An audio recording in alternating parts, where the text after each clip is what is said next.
देश में जातिवाद इस कदर हावी होता जा रहा है कि केंद्र में भाजपा सरकार आने पर जातिवाद की तरह तरह की घटनाएं देखने को मिल रही हैं। यूपी के मथुरा में साल 2017 में हुए चुनाव के दौरान फर्जी जाति प्रमाण पत्र लगाकर जीते भाजपा पार्षद को अदालत ने दोषी करार दिया। उनके सामने सत्यनारायण, जो कि मथुरा के वार्ड नंबर 10 सुरक्षित सीट से चुनाव लड़े थे, यानी कि अदालत के फैसले के बाद मथुरा के अड़ू की वार्ड नंबर 10 सत्यनारायण विजयी हुए। ऐसे में अगर बात करें तो जातिवाद बना रोड़ा। जीत के बाद भाजपा के मेयर ने आज तक पार्षद सत्यनारायण को शपथ तक नहीं दिलाई। इस पूरे मामले को देख रहे एडवोकेट प्रेम प्रकाश ने बताया कि भाजपा मेयर ने अदालत के आदेश को ठेंगा दिखाया है। मैं इंजीनियर बलवीर सिंह, वरिष्ठ राष्ट्रीय लोकदल नेता मथुरा।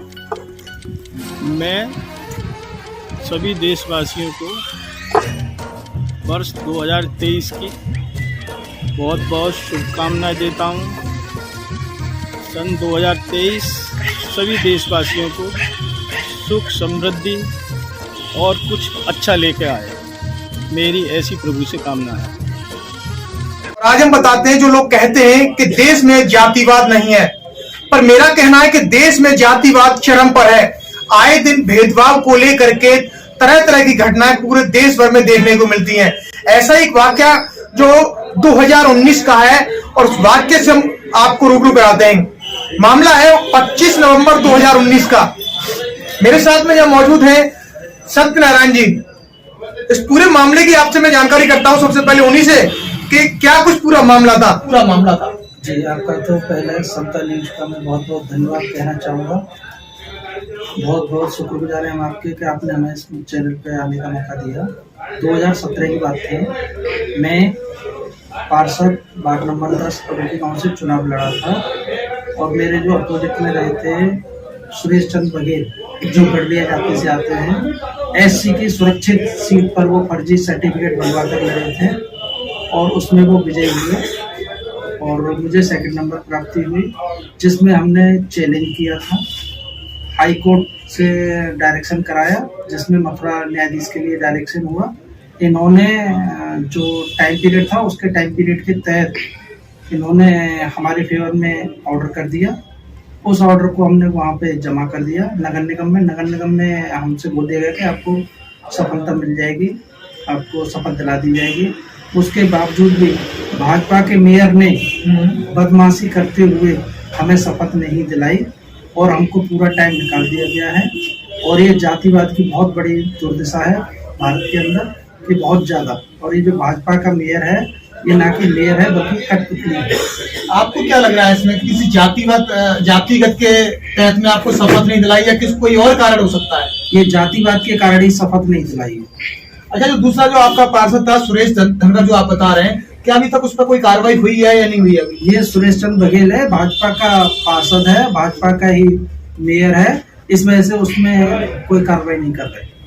तो आपने देखा ये 2017 का ये मामला था और उसको लेकर के जातिगत मानसिकता को लेकर के अभी तक ना तो उस पार्षद पर कोई कार्रवाई होती है और ना ही अभी भाजपा की जिस मेयर की बात करें तो जातिगत के तहत में उसके अभी तक अदालत के फैसले के संज्ञान में आने के बाद में अभी तक सत्यनारायण जी को कोई शपथ नहीं दिलाई थी। मेरे साथ में इस केस को देखने वाले प्रेम प्रकाश एडवोकेट जी मौजूद हैं, इनसे मैं जानकारी करता हूं। सर, क्या कुछ पूरा मामला था और किस तरह से इस केस को आपने हैंडल किया था? ये वर्ष 2017 में जी नगर निगम का वार्ड संख्या 10 एससी हेतु सुरक्षित था। इस पर एससी के तमाम लोगों ने आवेदन किए और उनके नामांकन बहाल हुए। उन्हीं में से एक व्यक्ति सुरेश चंद्र बघेल, जो बैकवर्ड जाति का है, उसने गाजियाबाद जनपद से फर्जी प्रमाण पत्र बनवाकर एससी की सीट पर चुनाव लड़ा और गलत तरीके से वो चुनाव जीत गया। उसके चुनाव को सत्यनारायण ने यहाँ कोर्ट में चैलेंज किया और कोर्ट में चुनाव याचिका संख्या 4/2017 सत्यनारायण बनाम सुरेश चंद्र बघेल आदि सुना गया। इस पर तमाम साक्ष्यों के आधार पर मैं गंगा प्रसाद वरुण एडवोकेट मथुरा सभी देशवासियों और क्षेत्रवासियों को मेरी तरफ से नव वर्ष की हार्दिक शुभकामनाएं। माननीय अपर जिला जज 8 राम प्रकाश पांडे जी ने उसको निर्णय किया और उसका निर्वाचन शून्य घोषित करते हुए सत्यनारायण को विजयी घोषित किया ये ऑर्डर था 25 नवंबर 2019 का, और 29/11/2019 को उसकी डिक्री बनाई और तमाम ऑर्डर्स को लेकर नगर निगम में मेयर और नगर आयुक्त को ऑर्डर दिए गए। उनसे कहा गया कि कोर्ट ने सत्यनारायण को पार्षद विजेता घोषित किया है, सुरेश चंद का निर्वाचन शून्य घोषित किया है, लिहाजा आप जो है सत्यनारायण को चार्ज दें, उन्हें शपथ दिलाएं। मेयर ने 3 बार लेटर जारी किए 10-10, 15-15 दिन के गैप से कि आपको आज नहीं अगली बार शपथ दिलाएंगे, अगली बार शपथ दिलाएंगे, मगर लास्ट तक उन्होंने मेयर ने शपथ नहीं दिलाई और पूरा 5 साल मजे से गुजर गया और अपराधी मजे ले रहे हैं। बीजेपी शासन है और पार्षद जो था वो भी बीजेपी का था, मेयर भी बीजेपी का है। निश्चित रूप से इनकी ज्वाक्ति और भाजपा की कट्टर नीतियों के कारण ऐसा हुआ है। इस व्यक्ति के खिलाफ आपराधिक कृत्य के संबंध में अपराध संख्या 444/2017 FIR दर्ज हुई 420 में, 2018 अपराध संख्या 444 सन 2018। उसमें दौरान विवेचना 467, 468, 471, 325 SC/ST एक्ट की बढ़ोतरी हुई और उसमें आरोप पत्र न्यायालय में दाखिल हुआ और न्यायालय में मुकदमा अभी भी विचाराधीन है, जिसमें उसके संबंध चल रहे हैं, वो फरार चल रहा है। उस आरोपी पर कोई कार्रवाई हुई या नहीं, इसका क्या लगता है? निश्चित रूप से आरोपी न्यायालय को और कानून को धता बताकर मजे ले रहा है। अभी तक उसकी गिरफ्तारी भी नहीं हुई और न उसको हटाया गया। ये सब कानून का सरासर उल्लंघन है और निश्चित रूप से इस देश में जाति विद्वेष से ये भावना चल रही है, अनुसूचित वर्ग के लोगों को नीचा दिखाना और उनके हक अधिकार हड़पने की जो नीति है बीजेपी की कथनी और करने में बहुत बड़ा अंतर है। उसी का परिणाम है ये मुकदमा। 25 नवंबर 2019 को जब अदालत द्वारा स्टेटमेंट आने के बाद में भाजपा के मेयर द्वारा शपथ नहीं दिलाई, इसको लेकर के क्या कहना, क्या लगता है, किस तरह से, क्यों, क्या लग रहा है आपको कि क्यों शपथ नहीं दिलाई? निश्चित रूप से भाजपा का मेयर भाजपा की कथनी करनी जो है उसी पर चल रहा है और उसका मकसद केवल बीजेपी के लोगों को खुश करना, न उसे एससी वर्ग से कोई मतलब है, न संविधान से, न कानून से। उसका मकसद केवल अपराधियों को संरक्षण देना और गलत लोगों का साथ देना है और उसको कानून से बिल्कुल भी इत्तेफाक नहीं है कि वो कानून का अनुपालन कराए।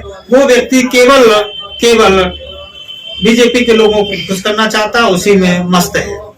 तो आपने देखा, जो लोग कहते हैं कि देश में जातिवाद नहीं है, जातिवाद की मैं आपको ये घटना से रूबरू करा दूं। इसके बाद में आप बात करें तो राजस्थान के बीकानेर में जो हाल ही में 17 और 18 दिसंबर यानी कि थाईलैंड के पटाया में दलित महिला प्रिया सिंह शादी के बाद में भी और गोल्ड मेडल जीत करके ले गई, ना तो अभी केंद्र सरकार द्वारा ना ही उसे राज्य सरकार द्वारा अभी तक उसे सम्मानित घोषित नहीं किया गया। इसको लेकर के पता चल रहा है कि देश में जातिवाद किस तरह से चरम पर देखा जा रहा है।